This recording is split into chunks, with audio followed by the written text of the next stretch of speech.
Olá, bom dia, tudo bem? Sejam todos muito bem-vindos.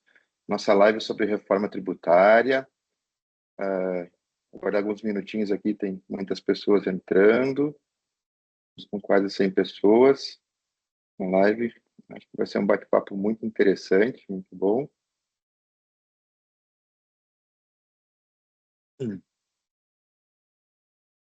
Bom, pessoal, vamos dar seguimento já aqui e iniciar os assuntos. Novamente, sejam todos muito bem-vindos a nosso webinar sobre contexto econômico atual e os impactos da reforma tributária no Brasil. Essa é uma conversa essencial para as empresas, investidores e profissionais que querem entender as mudanças e como se preparar para elas. Hoje, contamos com a presença de dois especialistas no assunto. Tenho a honra de receber aqui conosco Peterson Arias, economista do PSEG, consultoria e projetos, e doutor em economia aplicada pela Exalc-USP, onde também atua como professor de curso de MBA. Seja muito bem-vindo, Peterson. Muito obrigado, Ivan. Obrigado, Maurício, já antecipando também. Obrigado toda a equipe do Domínio Tributário pelo convite. Acho que vai ser uma conversa bem legal. Legal, muito obrigado pela presença. E também Maurício de Moura, estrategista tributário e diretor de projetos e novos negócios do domínio tributário, pessoa que tem bastante experiência aí na área. Maurício, seja muito bem-vindo. Obrigado, Ivan. Eu também agradeço a oportunidade aí de estar conversando um pouco aí sobre um tema que é bem relevante aí para nós aí nos próximos bons anos aí pela frente nas empresas e no segmento tributário. Alguns bons anos teremos pela frente. Gostaria de informar que Haroldo Torres também estaria presente conosco, mas teve que se ausentar por motivos profissionais. Então, muito obrigado pela presença de todos. E, adentrando já os assuntos, nosso objetivo hoje é entender como a reforma tributária se conecta ao cenário econômico atual e quais os impactos para as empresas e a economia brasileira. Nesse sentido, já vou chamar o Peterson aqui. Peterson, você pode trazer para nós uma contextualização do cenário atual da economia? Claro, Ivan, vamos lá. Tem bastante coisa que a gente pode falar nesse sentido, né? Acho que primeiro é importante trazer que, assim, a gente tem um contexto que a reforma tributária é uma reforma microeconômica, né? Antes de mais nada. E o nosso contexto, a nossa conjuntura, a gente geralmente está falando de macro, né? Então, são questões diferentes, esses âmbitos são diferentes, e a forma como isso se relaciona também faz uma distinção importante. O economista gosta de fazer essa distinção entre curto e longo prazo. Acho que todas as áreas acabam fazendo em alguma medida, mas em economia essa diferença ela fica um tiquinho evidente, pode significar um pouco diferente. Pensando em conjuntura, né? Vamos olhar 2024, que se encerrou há pouco tempo. A gente teve um crescimento muito alto, pelo menos padrões brasileiros. Acho que esse é um ponto importante até da discussão que vem depois. A gente teve um crescimento muito alto, né, acima de 3%. Fica a questão, esse crescimento cabe, né, dentro da estrutura da economia brasileira hoje? E por conta dessa restrição da estrutura que a gente tem hoje, junto com esse crescimento vem o quê? Vem a inflação. E junto com a inflação vem o quê? Vem um aumento expressivo ali da taxa de juros. A gente não terminou esse ciclo de elevação da Selic ainda, né, que é a nossa taxa de referência. A gente espera que isso siga durante esse ano, então a gente deve bater ali 15% no final do ano da taxa Selic, que é uma taxa muito alta. E mais que uma taxa alta, é importante entender que a taxa de juros real ela é muito alta, né? E por que essa taxa de juros real, que é a diferença entre a taxa de juros nominal ali que está marcada e a inflação? Porque a economia está muito acelerada, né? Então a gente precisa desacelerar essa economia, do contrário, essa inflação vai continuar. Então, para reduzir a inflação, não basta somente ter uma taxa de juros alta, tem que ter uma taxa de juros real alta, e junto com isso a gente vai ter uma redução da atividade econômica, né? Eu acho que esse é um ponto importante, tudo isso olhando aqui dentro. Se a gente olha o cenário lá fora, a gente tem muita incerteza, e particularmente eu acho que todo mundo está acompanhando em alguma medida essa discussão, é o que está acontecendo nos Estados Unidos, né? Então, até 2 semanas atrás, por exemplo, se tinha a percepção que as tarifas iam aumentar muito lá, embora eu tenha a sensação que o público norte-americano não entenda muito bem o impacto disso ou como funciona. A gente aqui no Brasil sabe bem como funciona imposto de importação, mas eu acho que o público americano não entende muito bem. Isso tem um efeito inflacionário muito evidente, né, se for levado a cabo. Por consequência, mesma coisa que no Brasil, o Fed, no caso, teria que aumentar essas taxas de juros para desacelerar a economia americana, que a economia americana também vai bem. É que o padrão de crescimento da economia americana é um crescimento de 2%, relativamente baixo, por um período muito longo, né? Inclusive, os Estados Unidos se tornaram um país rico dessa forma. Tendo esse aumento da taxa de juros aqui, a gente tem uma pressão adicional. Então, a gente já tem uma pressão interna da atividade, do nível de... E essa atividade muito puxada ali pelo setor público, que acho que é indiscutível que vem gastando muito. Mas lá fora também vem uma pressão de taxa de juros, né? Aqui dentro a gente vem com pressão de câmbio e tudo mais. Passou uma semana, não vai ser mais tudo isso, e daí 2 dias atrás, não, vai ser então. Então fica nesse vai e volta, e a gente fica assistindo isso, olhando duas coisas: olhar a taxa de câmbio, que vai para cima e para baixo, dependendo da circunstância, e a curva de juros, mesma coisa. De toda forma, de qualquer forma, tem um cenário que essa curva de juros ela vai continuar muito alta até o final do ano, e depois, em tese, ela se começaria a desacelerar. Vai ficar barato dinheiro? Não vai, não tão cedo, né? Se a gente compara o que estava acontecendo ali no final da pandemia, digamos que a taxa de juros estava muito baixa, não vai acontecer isso de novo. Então, a gente vai manter uma taxa de juros alta, porém, presume-se com uma inflação um pouco mais dentro do que seria esperado e uma atividade econômica menor também. Me parece que esses aí são os componentes, né, que a gente está olhando no curto prazo, para embarcar essa discussão e para colocar o contexto mais do início da reforma, né, trazendo um pouco aqui. O início da reforma se dá nesse contexto, mas olhando para frente, daí a gente muda não só da própria reforma, como acho que você vai falar de uma forma muito mais adequada, mas do próprio ambiente econômico em função disso. Acho que seriam esses os principais pontos. É legal, esse aquecimento da economia, a gente escuta bastante nas reuniões com as empresas, o pessoal reclamando da falta de mão de obra qualificada, né? Exato. Então, poxa, tu tem uma crescente muito boa, só que para tu continuar crescendo, tu tem que ter mão de obra qualificada, e a nossa mão de obra ela ainda carece de bons ensinos, boas faculdades aí que preparem realmente o profissional para o dia a dia, para as empresas. Isso é complicado. Essa é uma ótima questão, inclusive, só um comentário rápido, porque tem um paralelo, quando a gente fala de reforma tributária, a gente pensa de eficiência do capital, de certa forma, mas a gente tem um problema de limitação de crescimento do lado da eficiência do trabalho. Então, a gente tem muitas travas ainda, né, nesse cenário de crescimento. E como tu vê, Peterson, agora para 25, 26 e 27, esse estendimento aí, pensando em taxa de juros, pensando na evolução do custo do dinheiro, pensando na implementação da reforma tributária, quais são os impactos que tu vê? Então, em termos da evolução das variáveis macro, né, como eu comentei, acho que é esperada essa desaceleração, até porque o objetivo do Banco Central hoje é esse, né, embora não seja uma coisa que politicamente seja muito legal de ficar falando, não, meu objetivo é desacelerar a economia, mas a verdade é essa: a política monetária é para desacelerar a economia. Para a gente voltar para uma coisa mais parecida do crescimento que a gente tem de PIB potencial de fato, e nisso a gente tem uma redução de inflação e também uma redução progressiva da taxa de juros. É importante entender, se a gente olha hoje o Focus, né, da última, que foi passada na última segunda-feira, ali para 2029, a gente está falando em chegar a 10% de taxa de juros. Então, não é exatamente uma taxa barata. E até chegar a 2029, obviamente, vai trabalhando com valores mais altos disso aí. Então, é importante ficar claro que pode ter uma redução da inflação, mas a gente vai conseguir continuar com uma taxa de juros real bastante elevada, né? A atividade econômica ela tende a desacelerar um pouquinho, obviamente. Talvez reduza um pouco essa pressão no mercado de trabalho que o Ivan estava comentando. Mas não é um cenário tão diferente. Ele é um cenário mais tranquilo do que a gente tem hoje, mas não é um cenário, não um cenário de brigadeiro. O custo do dinheiro ficando mais alto, com certeza diminui investimentos que vão fazer efeito no longo prazo, em termos de ampliação de indústrias, então o negócio é significativo.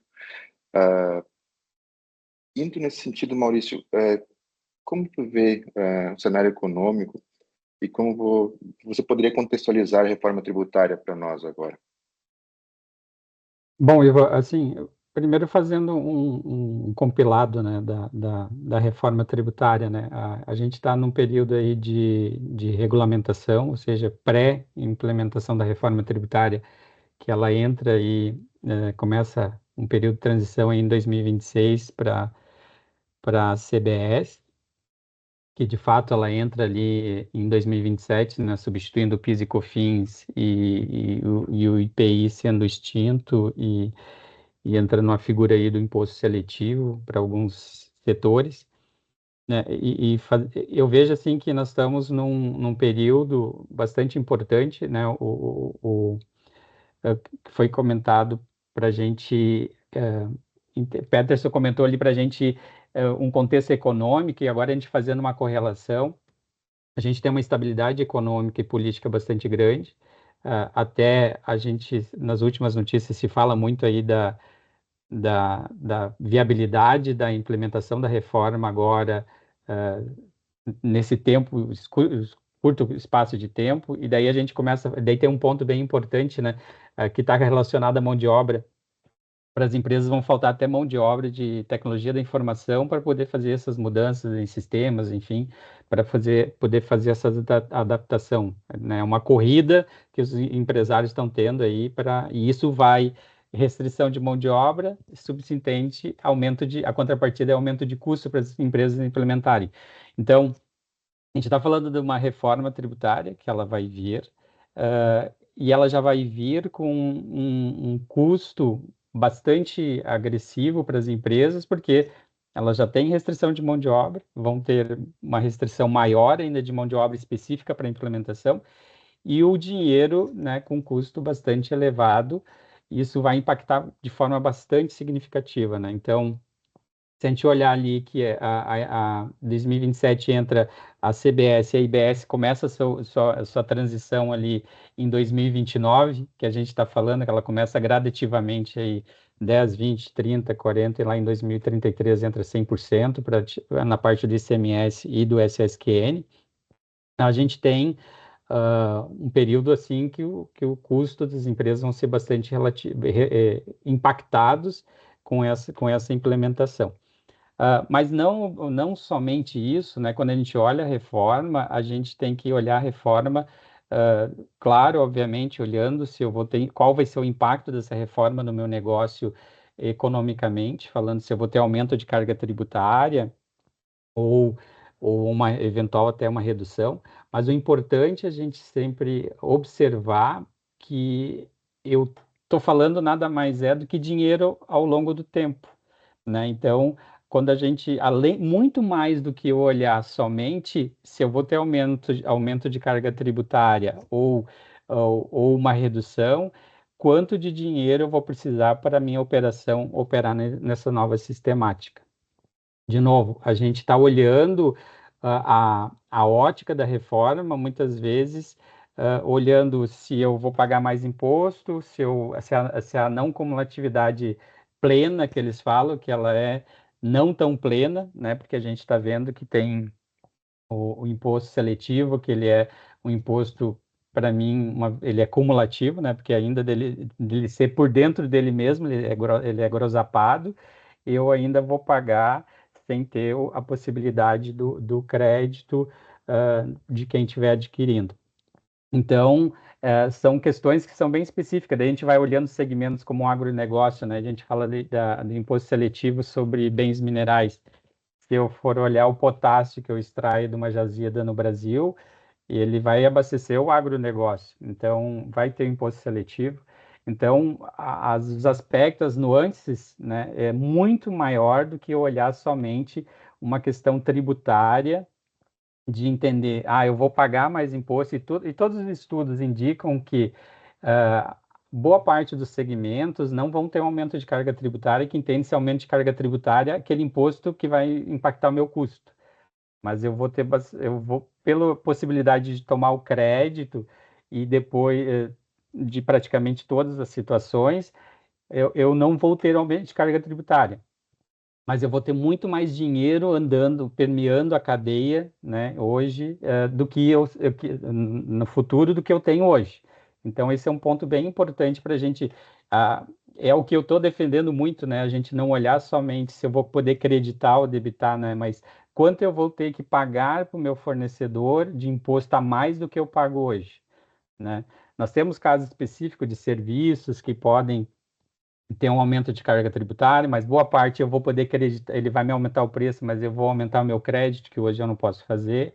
Tem a questão dos optantes pelo Simples, que o meu crédito vai ficar limitado ao valor, aí sim eu vejo que eu tenho que avaliar bastante o meu cenário, o meu contexto da minha cadeia produtiva, mas o ponto importante que eu quero trazer assim, que na reforma, que por isso que eu coloco aqui, que é o momento da gente agir, né, de entender isso que o Peterson comentou, assim, o dinheiro lá na frente ele tende a ficar mais barato, mas esse mais barato a gente está falando em 10%, né? E 10% não é barato, né?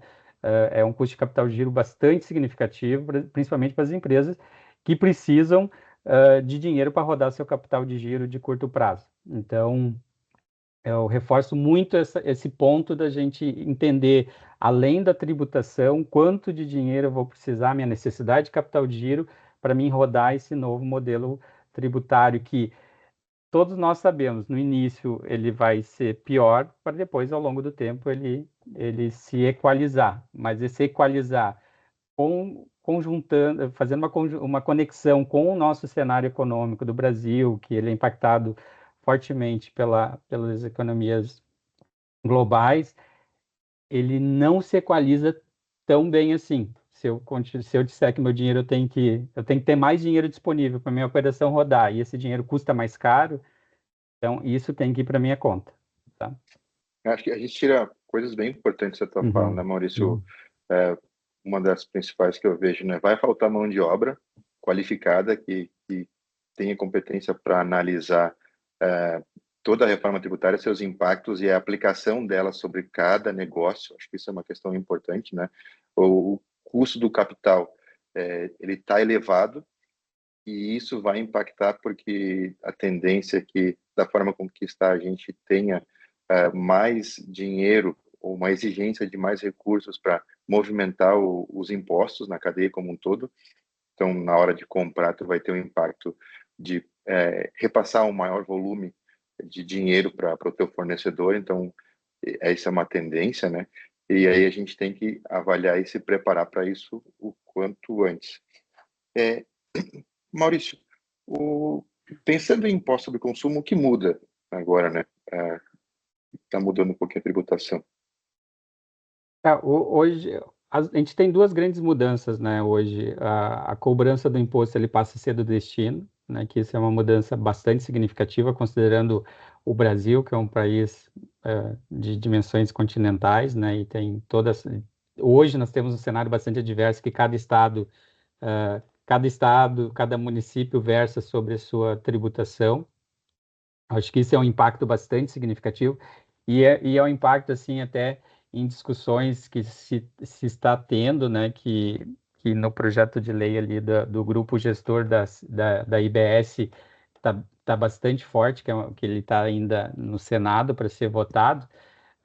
A gente vai ter uma mudança bastante importante para as empresas, né? Hoje, imagine eu sou uma empresa que estou numa grande capital, vamos pegar São Paulo ou Porto Alegre, enfim, uma capital bastante relevante. A minha sede fica aqui e eu vou vender um produto lá para um município no interior, lá, vamos botar lá no interior de Minas.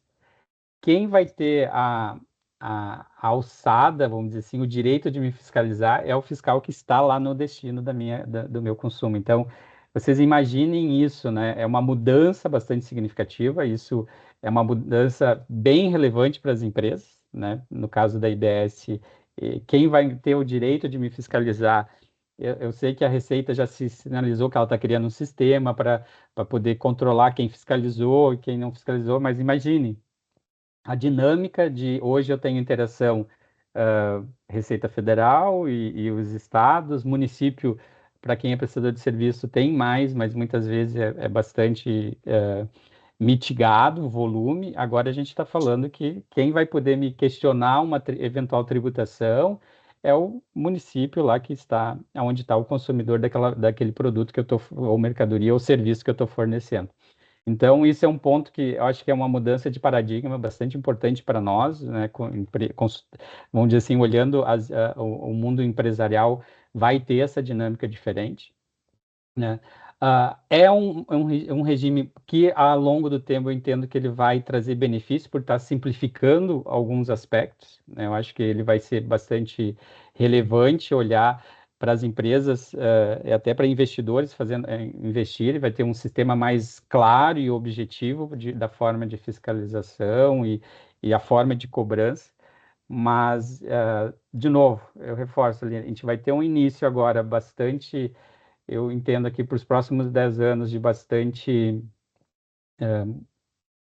vamos dizer assim, turbulências, né, de adaptação, de as empresas se adaptando à nova forma, né, de trabalhar, né, porque o negócio, ele ainda, se eu vendo para aquele tipo de perfil de cliente, eu ainda vou continuar vendendo, eu sou obrigada, né, o meu negócio é esse, e eu tenho essas dimensões que, no primeiro momento, pode ser que tenha algum reflexo no consumidor final em termos de custo, porque a gente está falando, eu tenho todas essas variáveis para me adaptar, tenho todo esse custo de implementação e tenho toda essa questão macroeconômica que me faz o dinheiro ser mais caro. Então, a, a, as minhas perspectivas é que o custo financeiro, de alguma forma, ele vai impactar o consumidor final, tá? Porque a cadeia, né, a gente sabe que o mercado se autorregula, né? Se o consumidor não quiser pagar, a cadeia vai diluir em diminuição de margem todo esse processo, tá? A gente vai ter impactos significativos na economia como um Sim. todo, né? É, e aí vem a próxima pergunta, né? Qual é o impacto no crescimento econômico e na competitividade do Brasil? A reforma tributária pode estimular e trazer novos investimentos? Como tu vê isso, Peterson, por exemplo? Eu acho que o Maurício colocou muito bem no final da fala dele, né?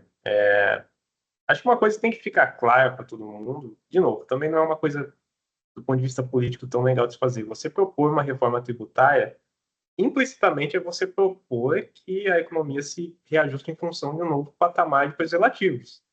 E para economista isso é muito, o economista gosta disso porque na prática, né? Tem uma questão de eficiência locativa. Se você tem um sistema em que tem muitos, aqui paga mais, aqui paga menos, vamos dizer, não é um plano perfeito, né? Você tem gente um pouco acima, um pouco abaixo, e no final das contas a competitividade de cada, não só de cada empresa, mas de cada setor, vai ser muito em função dessa estrutura. Mas tudo isso aí, do ponto de vista econômico, é ineficiência e tem um impacto limitante no ponto de vista de potencial de crescimento, né? Eu acho que é importante deixar isso. A questão é que isso não fica claro. Daí, como o Maurício falou, eu acho que a gente vai voltar a esse assunto depois, né? A gente espera que a economia brasileira ela se mova numa direção que, naturalmente, por exemplo, o custo de serviço vai se tornar mais caro em função, com entre aspas, uma compensação lá da indústria, por exemplo, né? É o que se espera. Aí tem uma questão de julgamento, mas tipo, isso é correto, isso não é que eu não vou fazer aqui, mas num cenário plano, digamos assim, talvez convija para o que seria mais natural de uma economia, né? Então, acho que aí tem aquilo que eu comentei no começo, né? Se tem um impacto de curto prazo, vai ser muito difícil. Acho que o Maurício trouxe bem. Eu diria até que tem no curto prazo, talvez o impacto da reforma tributária seja pequeno, mas negativo até. Porque vai ser uma bagunça tão grande nesse começo que eu não duvidaria que isso até tivesse um impacto negativo. No longo prazo, do ponto de vista macro, né, isso aí seria, não tem a menor dúvida, vai ser favorável para a economia brasileira. Porém, isso vai ser favorável com ajustes importantes, como o Maurício comentou, né? No final das contas, esses preços vão se ajustar, o consumidor lá na ponta vai dizer se ele está disposto a pagar por aquilo ou não, as margens vão começar a apertar, mas para muita empresa dentro de determinado setor vai ser inviável aquele negócio, ela vai acabar saindo. Do mesmo jeito, né? Um outro produto talvez fique mais barato e a demanda por esse produto aumente para que a margem desse setor seja aumente e você traga mais players para esse setor. do ponto de vista macro, isso é positivo, né? Mas tem uma dor envolvida em quem está nesses setores que é muito grande, né? E a bagunça por si só inicial, acho que ela tem um impacto negativo. No longo prazo, isso vai aumentar a competitividade brasileira, por mais que a gente tenha, como o Maurício falou, tenha algumas limitações, se esse acreditamento vai ser tão pleno quanto estão falando ou não, mas vai ser uma situação muito melhor do que a gente tem hoje. Por exemplo, aqui em esporte, nesse ponto de vista de competitividade internacional, fica muito mais interessante. Até em investimentos também, né? Não acho que a reforma traga impactos de investimento. Por exemplo, o cara que está lá fora olhando hoje se ele investe ou não no Brasil, não acho que ele... E a questão tributária é um empecilho. Hoje, eu não vejo por que ele fazer isso no período de transição, porque, na verdade, vai estar num ambiente ainda mais complexo que a gente tem. Então, também não seria um aspecto. Mas, olhando lá na frente, com o sistema resolvido e a transição encerrada, nossa, é incomparável, né? Acho que 2 ou 3 dias atrás lá o Jardim soltou uma nota, foi um comentário só. A Uniqlo, né, que é uma varejista japonesa lá, decidiu que não ia vir para o Brasil. Aí, por quê, né? Eles acharam o sistema tributário muito complicado. Então, isso afasta muita gente, de fato. A nota era só isso, não tinha nem nada mais escrito. E, de fato, muita gente olha... Acho que a IKEA também cogitou vir, isso foi um dos motivos. Então, tem um espaço para trazer muita coisa, muita gente lá de fora para cá, um sistema mais simples, né? Então, no longo prazo, eu acho que é muito favorável, mas você tem grandes questões no curto prazo, principalmente no micro, né? No macro, talvez não seja uma grande questão no curto prazo, mas no micro você vai ter, primeiro, dificuldade de adequação e, como o Maurício comentou, você vai ter um ajuste de margens ali, que o objetivo da reforma, no final das contas, é esse, é você reajustar essas margens, que elas sejam mais... que os setores possam competir um pouco mais de pé de igualdade. A gente está em reforma, né? Estamos reformando a casa, então Exatamente, dentro da casa. O pior é isso, a receber gente está visita, reformando a casa dentro da casa. Exato. Receber visita nesse período é complicado, né? Eu acho que, sim, no longo prazo, a tendência é que fique muito mais fácil de entender a tributação no Brasil com IVA, mas nesses próximos anos aí, a gente vai ter algumas pedras aí para superar, passar, porque vai ser difícil de transitar todo esse arcabouço tributário que a gente tem, essas dificuldades. Exatamente isso. Mas a gente teria que fazer em algum momento, né? Também, pessoalmente, eu acredito que, beleza, a gente não vai fazer porque a gente vai ter esse problema. Esse problema, essa transição é inevitável, né? Tem uma decisão política do quão longa ou curta seria essa transição. Mas a gente ia ter essa dificuldade de acontecer em algum momento. Né? Perfeito. Maurício, tu entende que as empresas devem começar a se preparar agora e quais seriam as ações que elas devem tomar pensando em reforma tributária? Assim, eu acho que a gente tem até, eu acho que nós temos que começar a agir, já deveríamos ter começado a agir há algum tempo atrás, eu acho. Nós brasileiros temos aquela máxima, né? Vamos pagar para ver ou deixar, né, as coisas acontecer para me ver como é que a coisa vai se desenhar. Eu acho que a reforma é um fato, ela vai acontecer, né?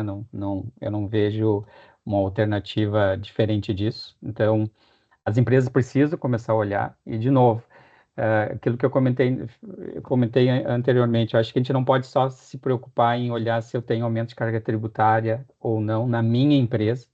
Eu tenho que entender qual é o perfil dos meus fornecedores, aquilo que eu comentei. Se os meus fornecedores são muito empresas optantes pelo simples, vai aumentar o meu custo, né? Porque eu não vou poder acreditar 100% do valor que eu teria de direito, por isso que eu digo que não é uma não cumulatividade plena, né? Ela é quase uma não cumulatividade. E eu vou ter que pagar os 28%, até agora é o que se desenha, que vai ser 28% o IVA dual, né? Na saída. Então, eu tenho um crédito limitado, né? Trazendo um exemplo bem simples, né? E muitas vezes que é bem importante, eu tenho que entender a minha cadeia, saber o perfil dos meus fornecedores, né? Saber o perfil dos meus clientes, né? Porque daqui a pouco o aumento não vem, aumento da minha carga, eu não vou ter aumento de carga tributária, mas pelo meu fornecedor eu vou ter, ou até pelo meu cliente, né? E hoje, quando a gente está falando com contexto econômico, eu não posso olhar só o custo, eu tenho que olhar o meu capital de giro, né? Eu entender como é que vai ser o comportamento no meu capital de giro.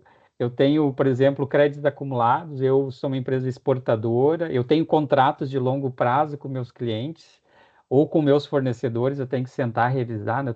Eu posso ter contratos que extrapolam 27, por exemplo. E eu tenho que voltar e sentar com esse cliente. Eu estou orçando hoje um produto que eu vou vender, eu vou entregar a partir de 2027, eu já não posso mais orçar ele com a condição que eu tenho hoje, né? A gente tem segmentos que trabalham 2, 3 anos para frente, porque são produtos de alto valor agregado, enfim.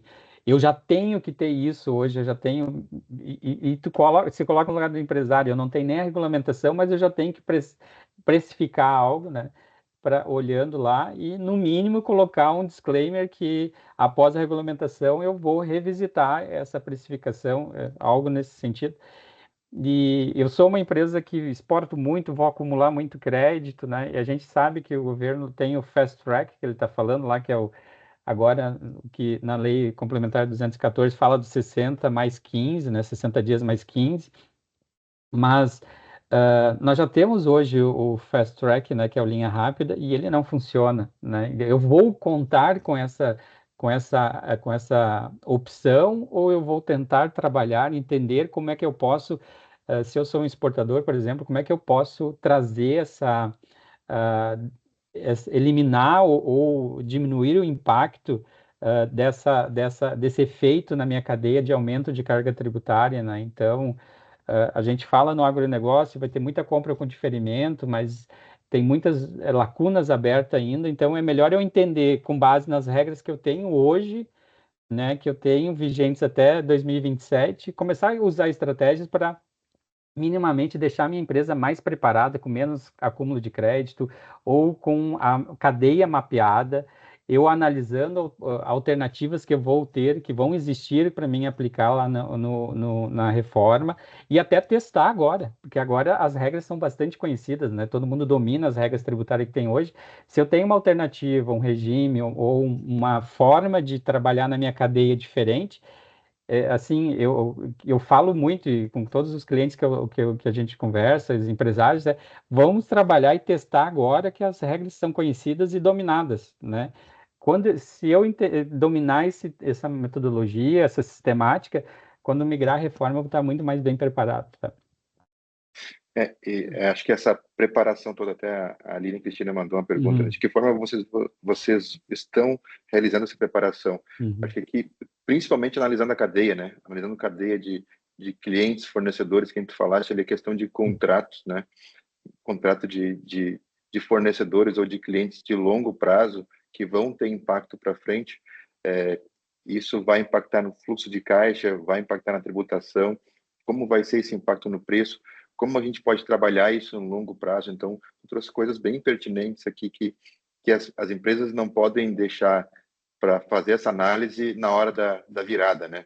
Poxa, migrou aqui, mês que vem é uma nova forma de tributação. O que eu faço com o meu sistema, como o Romulo trouxe, né? RP são um gargalo também que a gente tem aqui, tem que preparar RP para a gente se organizar e estarmos com a casa bem justa e organizada para que na migração a gente já tenha uma ideia de como vai ficar essa tributação sobre o consumo nas entradas, nas saídas. Então, são coisas bem importantes.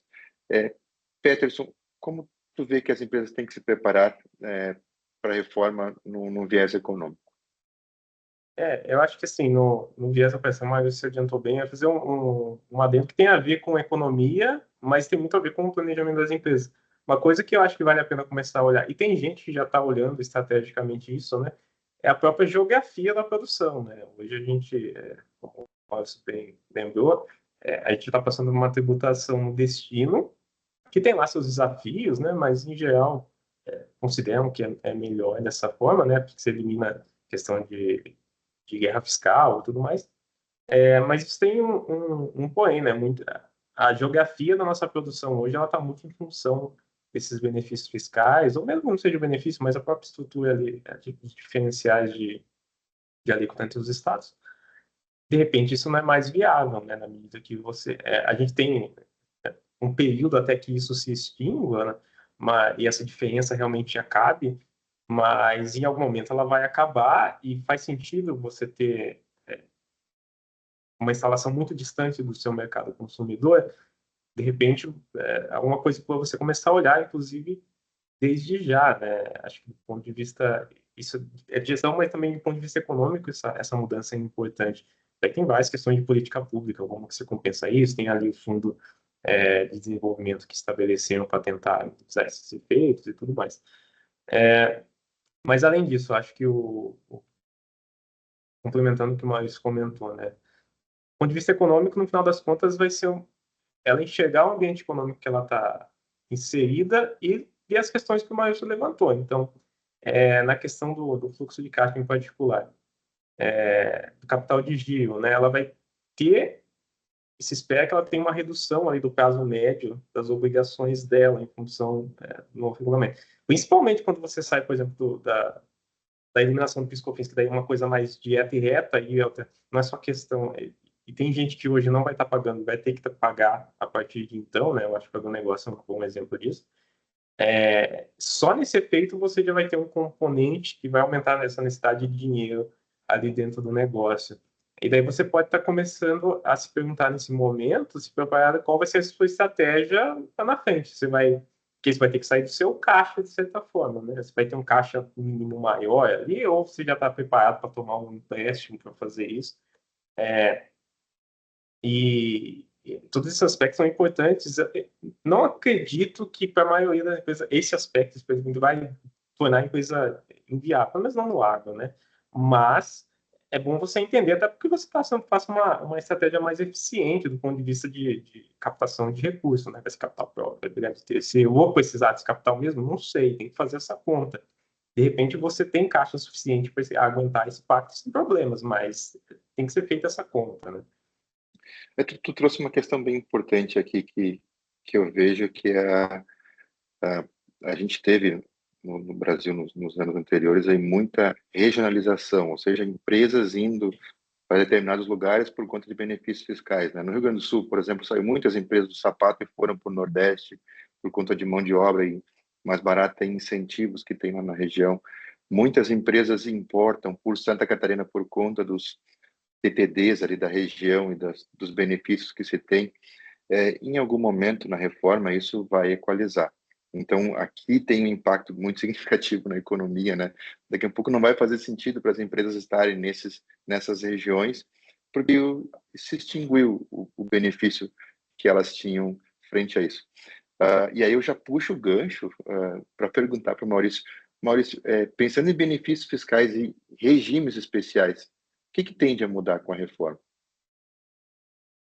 Bom, a gente tem algumas questões assim que, de novo, a gente está falando, a gente ainda não tem todas as regulamentações, né? A gente só tem a lei complementar, né? A gente tem várias coisas que devem acontecer aí no decorrer de 2025, mas alguns pontos que já são conhecidos, né? Os regimes, os benefícios de ICMS, né? Como bem o Peterson comentou, eles vão ser extintos lá em 2032, né? Então eu tenho esse período para fazer essa avaliação e é um ponto que que é bem importante, né? As empresas, elas não se localizam, o estado onde elas produziam, o local, ela não era definido por uma questão logística e nem se estava mais próximo ou não do seu mercado consumidor, mas sim por uma questão tributária, porque era um assunto bastante relevante, até mais do que o prazo de entrega para um cliente, para vocês terem uma ideia, né? Então, isso é um ponto que vai ter uma mudança bastante significativa. A gente tem, para os exportadores, tem uns regimes que ainda, que a tendência é que eles vão deixar de existir, que é o preponderantemente exportador. Não se fala, né, em nada que venha hoje, não tem nenhuma previsão nesse sentido, só fala que a cadeia exportadora vai ser desonerada, né, não, pela tributação, mas não tem, então vai vir um outro regime ou vai se usar regimes aduaneiros, enfim, para subsidiar essa lacuna que o sistema que se tem. As sistemáticas, né, de novo, quando a gente fala de ICMS, cada estado tinha essa sistemática de devolutiva do ICMS, ou não devolutiva, né? E aqui tem um ponto bem importante, né? Que a reforma está se propondo a fazer, que a gente tem que ver o quanto isso de fato vai acontecer na prática, e eu recomendo os empresários não pagarem para ver. Hoje, os estados devolvem o imposto para as empresas depois que eles pagam todas as contas. Se sobrar, eu vou te devolver, né? O ICMS é um caso prático. Nessa nova sistemática, onde vai ter o comitê gestor, ele nem vai mandar para os estados o dinheiro, né? Que se eu sou uma empresa acumuladora, esse valor vai ficar retido ali para mim ter o direito de buscar.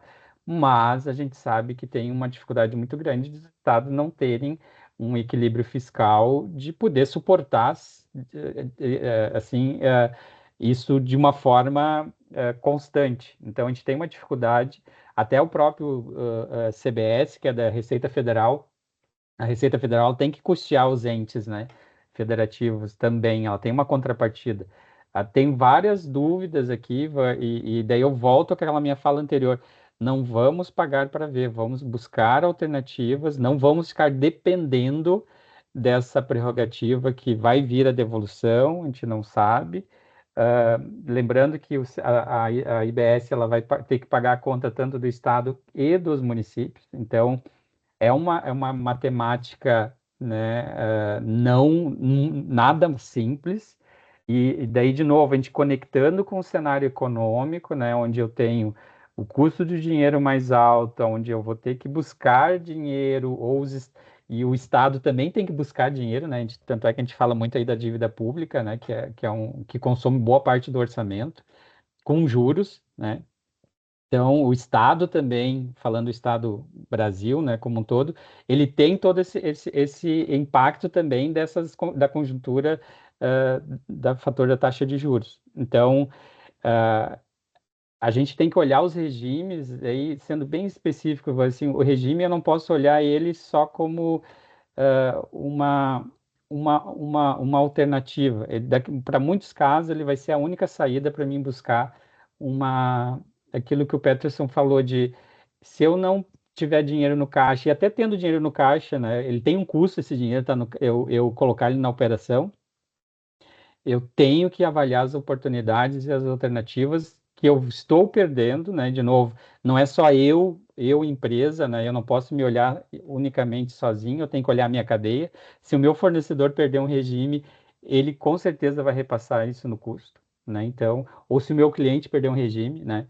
A gente é um caso prático que eu falo, né, do agro que é bem emblemático hoje, fertilizante 80%, 85% é importado, né? Hoje eles não pagam nenhum imposto na importação. Eles vão passar a pagar 40% da CBS, que dá em torno de 11,2%. Vocês imaginam, 80% do fertilizante que é consumido no agro vai passar a pagar 11%. Da onde vai sair esse dinheiro, né? Esse dinheiro vai ter que vir de algum lugar, né? Ou vai ser nós, consumidor, eu que estou lá comprando um produto no supermercado, vai vir, né? E se eu não tiver disposto a pagar aquilo que eu falei, vai ser uma diluição de margem, né? Então, precisamos olhar de forma bastante ampla a reforma, não somente se a minha venda vai ter tributação ou não vai. E um ponto que eu gostaria também de ressaltar, né? Todas as empresas têm uma área de inovação, estão lançando novos produtos, e eu estou lançando um produto que muitas vezes vai demorar 2, 3 anos para ser, estou desenvolvendo para ele ser lançado no mercado. Eu já tenho que ter isso, área de inovação, eu tenho que ter entendimento claro de como isso vai ser, quanto vai me custar os insumos, porque muitas vezes a viabilidade econômica daquele produto ser lançado no mercado tem que ter essas variáveis aplicadas. Tá? Acho que o Maurício, Ivan... se me permite, sim, fazer pode falar. só um complemento, até o Ivan, acho que ele teve um probleminha. Mas tem essa questão de inovação, mas tem muita gente que olha hoje uma oportunidade. Vou dar um exemplo mais onde eu trabalho aqui. O preço do açúcar deu uma estourada, lá o pessoal resolveu investir em ampliação, instalação de fábrica de açúcar. É gente que já está atuando, não é ninguém de fora do setor. Mas esse processo é lento, né? Você vai instalar ou você vai colocar uma fábrica e a viabilidade dessa fábrica depende muito das condições que estão colocadas ali, em termos não só de preço, que talvez seja um pouco mais fácil em alguns aspectos, mais fácil de entender o que vai acontecer, mas do custo que está envolvido lá. Então, tudo que envolve tempo e, no final das contas, você está olhando hoje para... Primeiro, né? Você tem que olhar hoje, porque se você não olha também, pior ainda, porque você vai se pegar de surpresa lá na frente. Mas você está olhando hoje e tem uma dificuldade adicional importante, né? Para você avaliar se aquilo é interessante, se não é. No caso, do desenvolvimento de produto, de repente, pode não valer a pena desenvolver esse produto. Tem alternativas melhores para esse recurso. O Maurício trouxe umas questões ali que eu acho muito relevantes, né? Principalmente com relação à redistribuição de renda do governo, né? E com relação ali ao ressarcimento de impostos, né? Por parte do governo. Então, até teve uma reunião que participamos com o Bernardo App sobre reforma tributária, e essa foi uma indagação que a gente fez para ele, né? Como vai se dar esse ressarcimento de impostos? Porque hoje o PIS e COFINS tem muito crédito acumulado, eles demoram anos para ressarcir o contribuinte.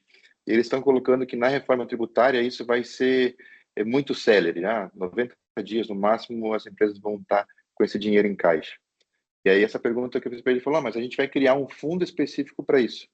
Ótimo, né? Assim como a FGTS, né? Foi criado um fundo específico para a FGTS que é utilizado para N outras atividades. E aí é isso que a gente tem que contar com a sorte de que o governo realmente mantenha isso ativo. Maurício, como tu vê isso? Assim, tu acha que essa questão vai ser benéfica? E também a gente teve algumas perguntas sobre split payment. Aqui, né, o Gabriel Loeser colocou sobre split payment e a Rosília Cristina também perguntou um pouquinho sobre isso. Primeiro falando sobre a devolução, assim, todo mundo que está me perguntando, eu sinalizo que eu não pagaria para ver. Eu acho que eu tenho que buscar alternativas dentro da minha operação. Isso historicamente no Brasil, os empresários sempre tiveram que trabalhar com isso, né? Se a gente olhar os últimos 20, 30 anos, é assim a dinâmica, né? Ou eu ir buscar pleitear o meu direito, né, que é direito de fato, né, mas judicialmente que acaba sempre alongando muito. Eu olharia a questão de forma bastante célere, né, e agora que as regras são conhecidas, aquilo que eu comentei de buscar alternativas, entender qual é o ecossistema que eu estou, a minha cadeia ela está onde? A minha cadeia ela é do agro e eu tenho muito conteúdo importado nos meus insumos. A minha cadeia é exploração mineral. A origem, porque às vezes eu estou comprando um componente que ele tem, a matéria-prima dele é a origem mineral e pode vir, vai ter o imposto seletivo que ele vai vindo em cascata para mim. E esse vai ser um aumento, como ele é um imposto não creditável, eu não vou poder me aproveitar. E eu acumulando, eu sou uma empresa que acumulo, porque eu vou comprar com a alíquota cheia, e a gente sabe que tem vários regimes específicos de redução de carga tributária, eu vou acumular, eu tenho que entender qual vai ser a dinâmica que eu vou adotar. O split payment é uma sistemática de pagamento e creditamento. Eu acredito que é uma sistemática bastante válida, que ela vai permitir que as empresas tenham um dinamismo bastante acelerado do direito ao crédito e da forma de apropriação. Mas assim, na minha visão, Maurício, eu sou um pouco cético de que isso vai entrar no momento zero, tá? Até por uma conjuntura de fatores, né? Eu preciso que o setor financeiro ele faça adesão a esse movimento, né? Que hoje ainda há uma discussão bastante clara entre essas entidades. O banco é a única forma de fazer o controle é via banco, né? E o banco, como é que ele vai ser remunerado sobre esse controle?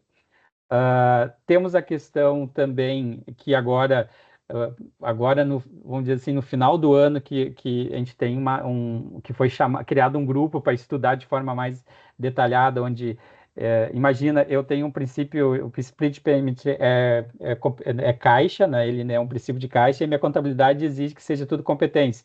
Agora que o CFC foi chamado para conversar como é que vão se convergir essas informações. Imagina, eu vou ter toda a minha apuração de impostos pelo regime de caixa e vou ter que contabilizar isso pela competência. Eu tenho que fazer os dois conversarem. Então, eu entendo que há um caminho grande ainda pela frente, tá? Sobre split payment. Os métodos de compensação vão ser benéficos, eu acho que eles vão ajudar o IVA a ser menor, né? Tanto é que os 28, segundo os estudos, está contando com o split payment. Então, se o split payment não entrar no momento 1, pode ser que o IVA seja até um pouco maior, né, para compensar esse descasamento da arrecadação. Mas eu acho que tem um caminho grande ainda pela frente para a gente poder dizer que vai ser, na prática, algo que a gente tem que já estudar para implementar nas empresas, tá? É um terreno meio nebuloso ainda, né? Isso tem muitas coisas que a gente tem que superar. Vou abrir uma pergunta aqui. A Sabrina passou. São tantas informações que eu penso como iniciar toda essa mudança, que tem várias alterações e não deixa nada muito claro, tendo em vista que amanhã eles podem modificar novamente. Como tu vê, Maurício? Assim, o que eu estou recomendando é isso que eu falei, eu entender qual ecossistema eu estou, qual é o perfil dos meus fornecedores, qual é o perfil da origem da matéria-prima dos meus insumos. Isso não vai mudar, né? Porque o meu negócio, qual é o perfil dos meus clientes, qual é a forma do cliente.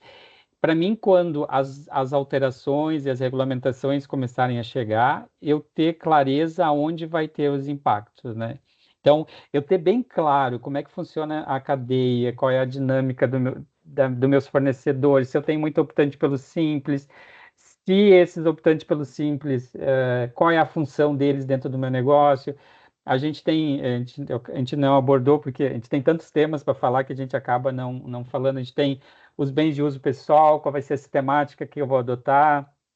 Então, fazer um mapeamento, né? Tipo uma fotografia. A minha cadeia produtiva é essa. Meus insumos são de origem mineral, ou são importados, ou eles são 100% nacional, obtido de fornecedores optantes pelo Simples, ou de indústrias que estão localizadas. E isso é um ponto importante, né, que a gente tem que olhar. Às vezes eu estou comprando de um fornecedor que está numa região que ele tem um crédito presumido de ICMS, por isso que ele me aplica aquele preço. Se ele perdendo isso, como é que vai ser ele vai me repassar esse custo, ou ele vai vir para mais próximo, porque para compensar com a redução da logística, ele não tem que me passar. Então, eu ter isso, eu sei que é um trabalho bastante árduo, bastante complexo, mas mais do que nunca, o empresário tem que fazer um mapa da sua cadeia produtiva, entender, mapear, pegar os principais produtos que são mais relevantes, que representam, têm um impacto de custo e caixa relevante, e entender qual é a conotação disso dos clientes. A minha recomendação é isso. Eu não tenho todas as regras claras ainda, e vão começar a sair, mas eu tenho que ter na mão como é que é a dinâmica do meu ecossistema e da minha cadeia produtiva. Eu tenho que, se eu não comecei, eu tenho que começar ontem a trabalhar nisso. Perfeito, mas olhar para a tua operação e ver o que a gente pode trabalhar agora, né? E aí, nesse sentido, também o Luiz Paulo Moura mandou uma pergunta aqui. Como as mudanças propostas pela reforma tributária podem influenciar a precisão e a complexidade das escriturações fiscais nas empresas? E quais medidas devem ser tomadas para garantir a conformidade com as novas exigências? Escrituração fiscal, Maurício. Bom, assim, essa questão, aquilo que eu comentei hoje, né? A gente vai ter uma dinâmica até então da não cumulatividade plena. O split payment entrando é uma complexidade que vai ter que ser resolvida, que eu não tenho claro, né, ainda como vou ter. Lembrando que a gente não vai ter uma apuração, a priori a apuração vai vir pré-preenchida e eu vou aceitar ou solicitar uma alteração nela, né? Então, eu tenho que ter a minha apuração para poder comparar com o que está sendo vindo pré-preenchido. Temos grandes desafios, né, que eu comentei, de entender se eu tenho imposto seletivo, se eu tenho a IBS, se eu tenho a CBS, qual é a dinâmica que eu vou tratar isso. De novo, a gente às vezes está com aquela ideia, é não como atividade plena, então tudo que eu compro eu acredito, então não preciso me preocupar, não vai ser bem assim, eu tenho os optantes pelo simples. Como eu vou garantir isso? Eu tendo, de novo, eu volto na resposta, na minha recomendação anterior. Eu entendendo o que eu estou comprando, de quem eu estou comprando e para quem eu estou vendendo e o que eu estou vendendo, né? Então, eu tendo isso, eu sei o que é a minha escrituração. É assim, mais do que nunca, né? E de novo, isso aí é um convite que eu faço para quem é da área tributária. A área tributária, muitas vezes, ela é vista como uma área que está trabalhando para o fisco, né? Com a reforma tributária, eu tenho que entrar no negócio. Eu tenho que discutir de negócio tão quanto o empresário, o comprador, o vendedor, né? Então, o cara que está na produção, ou quem está lá no caixa vendendo o meu produto, eu tenho que entender essa dinâmica, eu tenho que entrar no negócio. Então, como é que eu consigo garantir uma escrituração correta, refletindo a realidade? Esse é o ponto principal. Eu tenho que entrar no negócio, né? Muitas vezes a área tributária fica, às vezes, a dizer que tributa assim ou tributa assado. Agora a gente, de novo, eu tenho que entender, a tributação vai para o consumo e eu estou consumindo, então sou o consumidor daquela operação e eu vou estar vendendo para um terceiro que é o consumidor. Eu tenho que entender qual é o efeito para mim e qual é o efeito para o meu cliente daquele produto. Então, não é simplesmente esquecem aquela questão origem-destino, conceito de insumo, essencialidade. Pessoal, isso não vai fazer mais parte da nossa discussão nos próximos anos aí. Nós estamos mudando para refletir o negócio. Então, a minha recomendação é olhar muito, entender o negócio na sua essência para poder garantir que a escrituração, até poder ter subsídio para contestar uma eventual inconsistência na escrituração pré-preenchida, tá? Vamos aqui para a última pergunta, Maurício. Pessoal, nós tivemos muitas perguntas, as que não foram respondidas aqui a gente vai responder depois no particular. O Rodrigo Araújo trouxe aqui uma questão. Então, o benefício fiscal do ICMS como redução da base de cálculo será extinto em 2032.